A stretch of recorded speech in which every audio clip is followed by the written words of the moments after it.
এরকম ভাবে ধরলে পুরোটা আসবে। তারপরে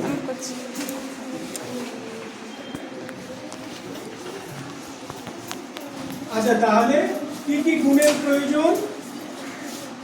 সততা, আত্মবিশ্বাস। স্বামীজি বলেছে যে একজন মানুষের মধ্যে অপরিসীম ক্ষমতা আছে, অপরিসীম ক্ষমতা আছে। সেটা কি করে বোঝা যায়? যে ধরো কেউ তাকে হেল্প করলো না, কেউ পাশে নেই, কিন্তু তবু একজন মানুষ বহু কিছু করতে পারে। কি করে এটা সম্ভব? এবং এটা শুধু মুখের কথা নয়, স্বামী বিবেকানন্দ তাই করে দেখিয়েছিলেন। এবারে কি হলো, স্বামীজি যখন শুরু করলেন যে বিদেশে যেতে হবে, ঠাকুর বলেছিলেন যে এত ব্যস্ত তুই নরেন হোস না, তোর এখন অনেক কাজ আছে, কাজ শেষ হলে আমি তোকে ডেকে নেব। ঠাকুর রামকৃষ্ণ স্বয়ং পরম ব্রহ্ম নারায়ণ, তিনি জানতেন বিবেকানন্দকে দিয়ে অনেক বড় কাজ হবে, আর কেউ জানতে না। আচ্ছা, বিবেকানন্দ ঠাকুরের পরামর্শ নিয়ে এবারে আমেরিকা যাওয়ার উদ্দেশ্যে যাত্রা শুরু করলেন। কিন্তু কি ছিল উদ্দেশ্য? মহৎ ছিল না কিছুই। কারণ একজন সন্ন্যাসীর কি থাকে? কিছু থাকে না। একটা কাপড় পরা, একটা কাপড় গায়ে দেওয়া, খুব বেশি হলে একটা পাগড়ি মাথা। সন্ন্যাসীর কারো কাছে কিছু চায় না, কারো থেকে কিছু নেয়ও না। আচ্ছা, যেতে যেতে বহু বাধার সম্মুখীন হয়েছে। রাজা ছিলেন খেতড়ি বলে, রাজস্থানে একজন রাজা জায়গা আছে, সেখানে রাজা তো আমেরিকায় আজ থেকে প্রায় 150 বছরের বেশি আগে, সেই সময় যখন আমেরিকা যাচ্ছে, তখন সেখানে গিয়ে কথা হচ্ছে টপ ক্লাস জায়গাটা কি ছিল? বিশ্ব ধর্ম মহাসম্মেলন। সারা পৃথিবীর বড় বড় ধর্মীয় গুরু যারা, তারা আসছিলেন সেখানে, আমেরিকার শিকাগো শহরে। তার সবাই যার যার নিজের ধর্ম নিয়ে বলবেন। এখন বিবেকানন্দের বয়স কত? সবাই তাকে পছন্দ করলো না, যে অল্প বয়সী একটা ছেলে, তাও ভারত থেকে এসছে, ভারতকে কেউ আলোচনা করছে। পরাধীন ভারত দেশ, তখন পরাধীন, ব্রিটিশের শাসন চলত, দেশ তখন স্বাধীন হয়নি, তাই তো? পরাধীন ভারত মানে অনেক সমস্যা। আচ্ছা, এবারে কি হলো? এইবারে যখন আমেরিকায় গিয়ে স্বামীজি পৌঁছালেন, একদিন কেউ থাকতে দেবে না, কেউ চেনে না, কেউ জানে না, একটা মাঠের মধ্যে রাত্রিবেলা শুয়েছিলেন।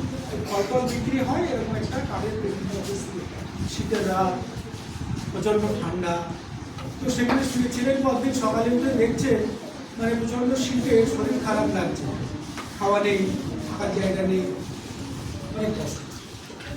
তো আমেরিকাতে স্বামীজি ওখান থেকে উঠে পাশের বাড়ির একটা দরজায় গিয়ে নক করলেন। দেখুন একটা টিনেজার মেয়ে, মানে অল্প বয়সে একটা মেয়ে, মেয়েটির নাম কি? মার্গাট। সবাই বলো মার্গাট। মার্গাট। এই মার্গাট হচ্ছে আমেরিকার একটি মেয়ে।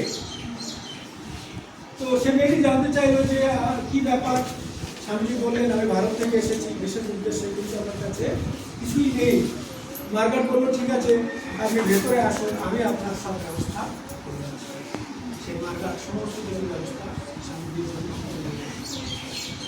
তখন থেকে স্বামীজি আমেরিকাতে কি করতেন? রাস্তার ধারে বিভিন্ন জায়গায় মাঠে বসে বসে ধ্যান করতেন। কি করতেন?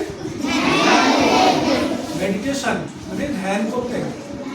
তারপর কিছু টাকার দরকার ছিল, যেটা সেখানে যোগ দেওয়ার জন্য ফিস দিতে হতো, তাও মার্গাট দিয়েছিল। এইবারে অবশেষে যখন সেই দিন এলো, তখন স্বামীজি গেলেন। অল্প সময় দিয়েছিল, 5 মিনিট 10 মিনিট সময়, বেশি সময় দেয়। স্বামীজি প্রথমে সেখানে মঞ্চে উঠে বললেন, my dear American brother and sister, মানে আমার আমেরিকাবাসী ভাই বোনেরা। এটা কি? এটা একটা সম্বোধন। একে ইংরেজিতে বলা হয় ম্যাজিক টাচ, সবাইকে আপন করে দেওয়া। এরপর স্বামীজি সনাতন ধর্মকে রিপ্রেজেন্ট করলেন, দীর্ঘ সময় ধরে চলল এটা। তারপরে কি হলো?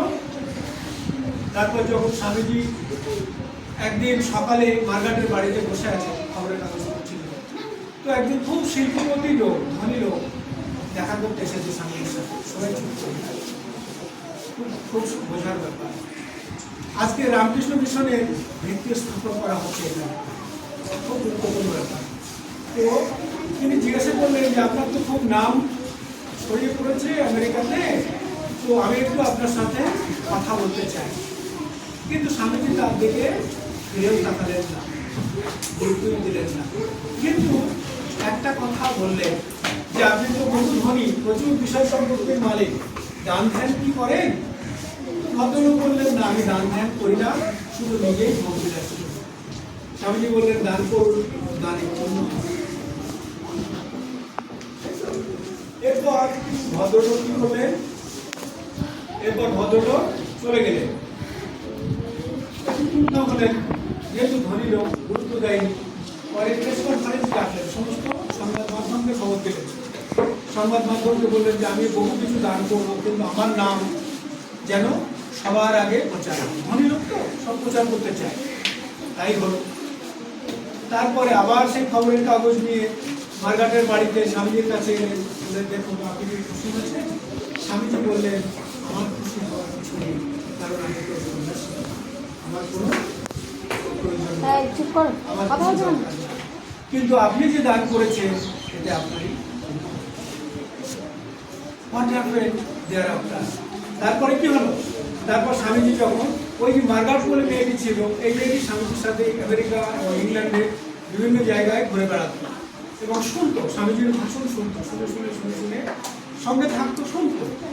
তারপর স্বামীজি যখন আমেরিকা থেকে ফিরে এলেন, তখন মার্গারেটও স্বামীজির সঙ্গে ভারতে চলে এসেছে যে আমারও কিছু করা উচিত, দেশের জন্য কাজ করা উচিত, উদ্বুদ্ধ হয়ে।